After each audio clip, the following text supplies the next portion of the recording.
11 सितंबर 1976 doctor Herbert Hopkins अपने घर में अकेले बैठकर लेटेस्ट यूएफओ केस फाइल्स की इन्वेस्टिगेशंस कर रहे थे। अचानक से उनका फोन बजता है। दूसरी तरफ शांत आवाज में एक आदमी की आवाज सुनाई देती है। वो डॉक्टर हॉपकिंस को अपना इंट्रोडक्शन देते हुए कहता है कि वो न्यू जर्सी के यूएफओ ऑर्गेनाइजेशन से बात कर रहा है और सबसे पहला सवाल वो ये पूछता है कि क्या वो अपने घर में अकेले हैं। डॉक्टर हॉपकिंस हाँ में जवाब देते हैं। तब वो आदमी डॉक्टर हॉपकिंस को बताता है कि उसने भी एक यूएफओ देखा है और उसकी इन्फॉर्मेशन वो उन्हें देना चाहता है। ये सुनकर हॉपकिंस एक्साइटेड हो जाते हैं और तुरंत उसे अपने घर आने को कहते हैं। फोन रखकर उन्हें बस कुछ ही सेकंड्स हुए थे कि अचानक उनके घर की घंटी बजती है। डॉक्टर हॉपकिंस जाकर दरवाजा खोलते हैं और सामने खड़े आदमी को देखकर उनके रोंगटे खड़े हो जाते हैं। वो आदमी बेहद ही लंबा और पतला था। उसने एक डार्क कलर का सूट पहना हुआ था और साथ में एक बॉलर हैट भी अपने सर पर रखी हुई थी। हॉपकिंस ने देखा कि उस आदमी के सर पर एक भी बाल नहीं थे।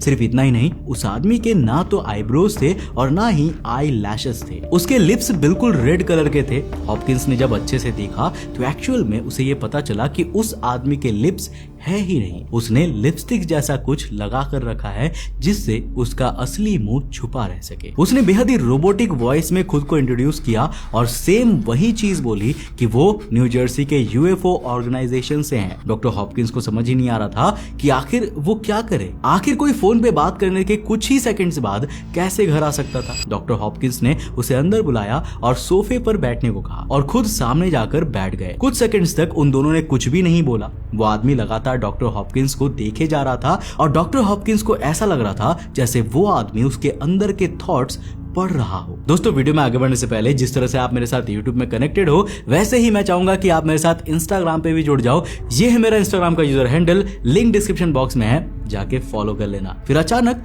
उसने डॉक्टर हॉपकिंस से कहा कि वो अपने पॉकेट में से कॉपर का कॉइन निकालकर अपने हाथ में रख ले। अब उस आदमी को ये कैसे पता चला कि डॉक्टर के पॉकेट में कॉपर का कॉइन रखा है? डॉक्टर हॉपकिंस ने वैसा ही किया। फिर उसने डॉक्टर को उस कॉइन की तरफ ध्यान से देखने को कहा। धीरे धीरे उस कॉइन का कलर चेंज होकर सिल्वर हो गया और कुछ सेकंड्स बाद डॉक्टर हॉपकिंस के हाथ से वो पूरी तरह से गायब हो गया। ये सब कुछ हॉपकिंस की आंखों के सामने हुआ था। वो हक्का बक्का रह गए थे। तब उस आदमी ने अपनी वही इमोशनलेस आवाज में कहा, तुम्हें तुरंत अपने यूएफओ केसेस की सारी इंफॉर्मेशन डिस्ट्रॉय करनी होगी, वरना तुम्हारा भी वही हाल होगा जो इस कॉइन का हुआ।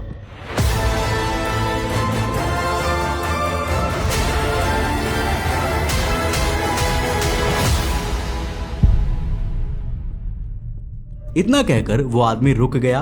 डॉक्टर हॉपकिंस ने देखा कि काला सूट पहना वो आदमी अचानक से बेहद थका हुआ दिख रहा था। उसकी वॉइस बहुत लो हो गई थी। वो अपने सोफा से उठा और थोड़ा सा लंगड़ाते हुए घर से बाहर जाने लगा। डॉक्टर हॉपकिंस उसके पीछे पीछे चुपचाप चलने लगे। वो आदमी घर के गेट से बाहर निकला और एक कॉर्नर से मुड़ गया।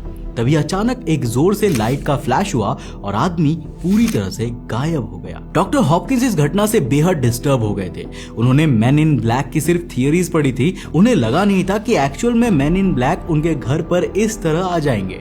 उन्होंने बिना कोई टाइम वेस्ट किए यूएफओ की सारी इंफॉर्मेशन डिस्ट्रॉय कर दी। 1968 के उस वक्त यूएस गवर्नमेंट एक बेहद ही इंपॉर्टेंट सवाल का जवाब जानना चाहती थी, जिसके लिए उन्होंने पब्लिकली एक सर्वे करवाया था। उन्होंने आम जनता से एक सिंपल सवाल पूछा, क्या उन्हें लगता है कि गवर्नमेंट एजेंसीज के पास यूएफओ जैसी चीजों के टॉप सीक्रेट फाइल्स हैं जो आम जनता से छुपाई जा रही है? एंड शॉकिंगली ऑलमोस्ट 2/3 पॉपुलेशन ने इस स्टेटमेंट को ट्रू माना। वहीं पर यंग टीनेजर्स में तो ये नंबर और भी ज्यादा हाई यानी कि 75% था। मैं यकीन के साथ कह सकता हूं कि अगर आज के समय में ये सवाल पूछा गया तो ये नंबर और भी ज्यादा होगा। पर क्यों? क्योंकि आज की दुनिया में किसी भी इंफॉर्मेशन पर भरोसा ना करना एक नॉर्मल सी चीज बन गई है। अब आप इंडिया पाकिस्तान के युद्ध को ही देख लीजिए, जिसमें हजारों फेक इंफॉर्मेशंस इंटरनेट पर फैली हुई थी।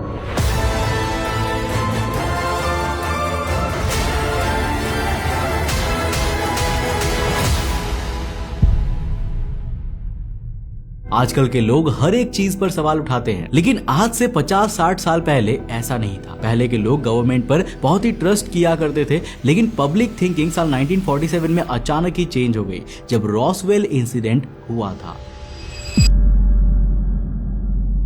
रॉसवेल इंसिडेंट को यूएफओ कल्चर का जन्म स्थल कहा जाता है और इसी मोमेंट के बाद से पब्लिक में गवर्नमेंट के प्रति डिसट्रस्ट आना शुरू हुआ। लेकिन आखिर रॉसवेल में ऐसा क्या हुआ था? ये पूरी कहानी शुरू होती है विलियम मैक ब्राजेल से, जो रॉसवेल में रहने वाले एक मामूली से इंसान थे। एक दिन उसे अपने घर के पास एक अजीब सा मलबा मिलता है। वो मटेरियल उसने अपनी लाइफ में कभी भी नहीं देखा था। मेटल के स्ट्रिप्स, एल्यूमिनियम फॉइल के पीसेस, रबर के कुछ पार्ट्स और ऐसे लकड़ियां जो ना तो जल रही थी और ना ही टूट रही थी।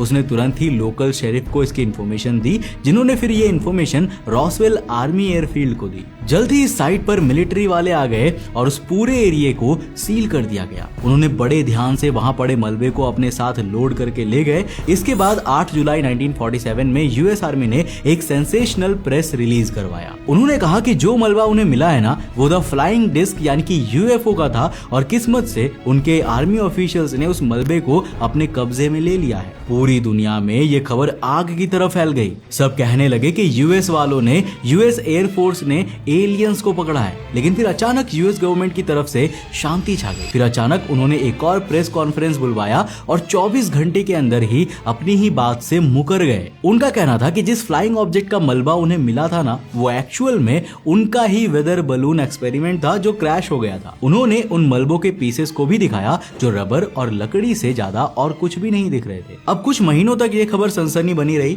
लेकिन फिर न्यूज और मीडिया वालों ने मूव ऑन कर लिया और दूसरी खबरों पर रिपोर्टिंग करनी शुरू कर दी। दुनिया के ज्यादातर लोग इस वाकया को भूल गए, लेकिन कुछ गिने चुने लोग थे जो अभी भी इस घटना को यूएस गवर्नमेंट की बहुत बड़ी साजिश मान रहे थे। साल 1990s में यूएस एयरफोर्स ने 2 डिटेल्ड रिपोर्ट्स जारी किए ताकि एक ही बार में सारी कंट्रोवर्सीज पर फुल स्टॉप लग सके। इन रिपोर्ट्स के मुताबिक जो मलबा साल 1947 में कलेक्ट किया गया था, वो प्रोजेक्ट मॉड्यूल का था, एक टॉप सीक्रेट प्रोग्राम जो सोवियत यूनियन के न्यूक्लियर टेस्ट एरियाज को डिटेक्ट करने के लिए बनाया गया था। ये एक हाई अल्टीट्यूड बलून को सेंसिटिव माइक्रोफोन से इक्विप करके उन न्यूक्लियर टेस्ट की जानकारी निकालना चाहते थे। एलियन बॉडीज जो कि कहा जा रहा था कि यूएस गवर्नमेंट ने रिकवर की है, वो एक्चुअल में डमीज थे जिन्हें यूएस बलून में एक्सपेरिमेंटल पर्पस के लिए रखा गया था। लेकिन बहुत से एक्सपर्ट्स ने इस पे बिलीव नहीं किया। उनका सवाल था कि आखिर ये एक्सप्लेनेशन 50 साल बाद क्यों दिया जा रहा है। और तो और जिन मटेरियल्स और एक्सपीरियंसेस को उस वक्त के लोगों ने डिस्क्राइब किया था,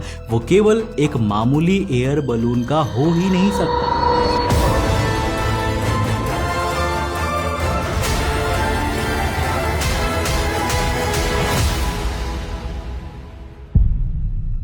साल 1947 में हुए उस इंसिडेंट के बाद से ही लोगों को बिलीव होने लगा कि गवर्नमेंट उनसे कुछ छुपा रही है और इस बात का ठोस सबूत बन गया द मैन इन ब्लैक। साल 1950s के समय में ये अजीब सी कहानियां सर्कुलेट होना शुरू हुई।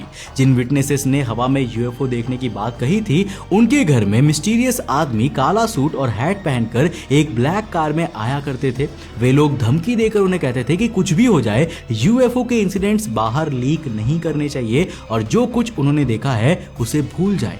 शुरुआत में लोगों को लगा कि ये सीक्रेट गवर्नमेंट एजेंट्स हैं जो एलियन एक्टिविटीज को आम जनता से छुपाने का काम करते हैं। लेकिन ओवर द टाइम दूसरी थियरीज इवॉल्व होनी शुरू हो गई। कुछ लोग कहने लगे कि ये मैन इन ब्लैक इंसान है ही नहीं बल्कि एक्स्ट्रा टेरेस्ट्रियल है जिन्होंने ह्यूमन फॉर्म ले रखा है। साल 1952 में एल्बर्ट के बेंडर, जो कि यूएस एयरफोर्स मेंबर रह चुके थे और अब एमेच्योर यूएफओलॉजिस्ट बन चुके हैं, उन्होंने यूएफओ साइटिंग्स की इस मिस्ट्री को उजागर करने का फैसला ले लिया। उन्होंने international flying saucers bureau organisations तक को स्टैब्लिश किया जो कि सिर्फ और सिर्फ रियल यूएफओ साइटिंग्स की रिपोर्ट करते थे, वो भी पूरी दुनिया भर में। इस ब्यूरो ने तुरंत अटेंशन पकड़ लिया। वे लोग हर वीक नया न्यूज़लेटर पब्लिश करते थे और अपने रियल यूएफओ इंसिडेंट्स को शेयर करते थे। देखते ही देखते इस ग्रुप में 2000 से ज्यादा लोग शामिल हो गए। आप सोच कर देखिए कि उस जमाने में इंटरनेट जैसा कुछ भी नहीं हुआ करता था। वो ग्रुप ऑर्गेनिकली ग्रो कर रहा था। लेकिन साल 1953 में अचानक ही कुछ हो गया। बेंडर ने बिना कोई वार्निंग या एक्सप्लेनेशन दिए अपना ऑर्गेनाइजेशन बंद कर दिया। अपने फाइनल न्यूज लेटर में उन्होंने एक मैसेज छापा, जो भी लोग यूएफओस की इन्वेस्टिगेशन कर रहे हैं वो बच कर रहे हैं। अब जो लोग एल्बर्ट बेंडर के क्लोज थे, उनका कहना था कि उनके बिहेवियर में अचानक ही एक चेंज आ गया था। वो यूएफओ के नाम से नर्वस हो जाया करते थे और डरे डरे से रहने लगे थे। अपना ऑर्गेनाइजेशन बंद करने के कई हफ्तों तक वो बीमार रहे और खाना पीना सब कुछ छोड़ दिया। उनसे जब भी कुछ पूछा जाता था तो वो साइलेंस में जवाब देते थे। फाइनली 10 साल बाद यानी कि साल 1962 में एल्बर्ट ने पूरी दुनिया को सच बताया। उन्होंने बताया कि 3 मिस्टीरियस मैन इन ब्लैक उनके घर पर आए थे और उन्हें वार्न करके गए कि अगर वो अपनी इस यूएफओ ऑर्गेनाइजेशन को बंद नहीं करेंगे तो अच्छा नहीं होगा।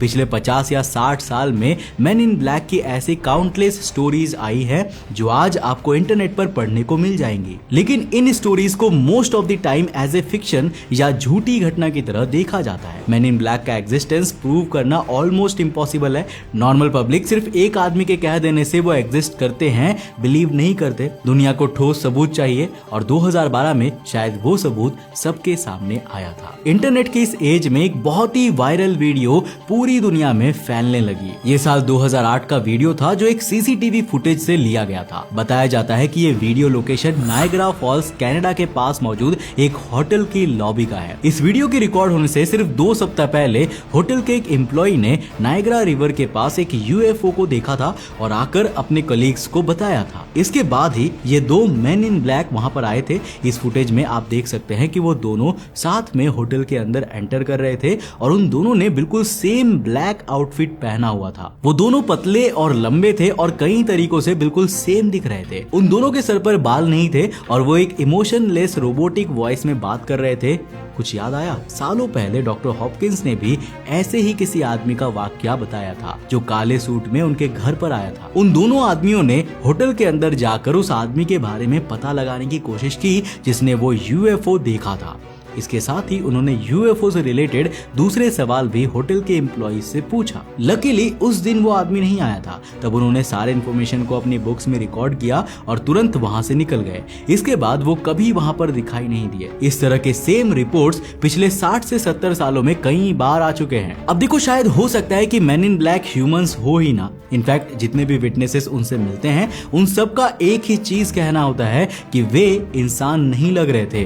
क्या वो ह्यूमन और एलियंस का कॉम्बिनेशन हो सकते हैं? साल 2008 की वो फुटेज बेहद स्ट्रॉन्ग थी, लेकिन शक करने वालों का कहना था कि ये कुछ और नहीं बल्कि एक बहुत ही बड़ा मार्केटिंग स्टंट है। दरअसल उस वक्त में मैन इन ब्लैक की 3rd मूवी रिलीज होने वाली थी, इसलिए ये खेल खेला गया था। लेकिन मैन इन ब्लैक मूवी बनाने वालों ने इस फुटेज की जिम्मेदारी आज तक नहीं ली। शक करने वालों का कहना है कि यूएफओ का फोकलोर नॉर्थ अमेरिका में सबसे ज्यादा फेमस है और 1950s में ये फेम और ज्यादा पीक पर पहुंच गया था। उनका ये भी कहना है कि मैन इन ब्लैक का लेजेंड साल 1950s में एल्बर्ट बेंडर ने शुरू किया था और इसके बाद हुई घटनाएं एक बनी बनाई कहानियों से ज्यादा कुछ नहीं है। लेकिन ये पूरी तरह से सच नहीं है। मैन इन ब्लैक के होने की कहानियां सिर्फ अमेरिका से नहीं बल्कि यूरोप, ऑस्ट्रेलिया और दुनिया के दूसरे जगहों से भी निकल कर आई है। इनफैक्ट सच तो यह है कि साल 1950 से 100-200 साल पहले से इन मैन इन ब्लैक की कहानियां फेमस है। कहा जाता था कि मिडिल एजेस में खतरनाक आदमी काला कपड़ा और टोपी पहने कंट्री में घुमा करते थे।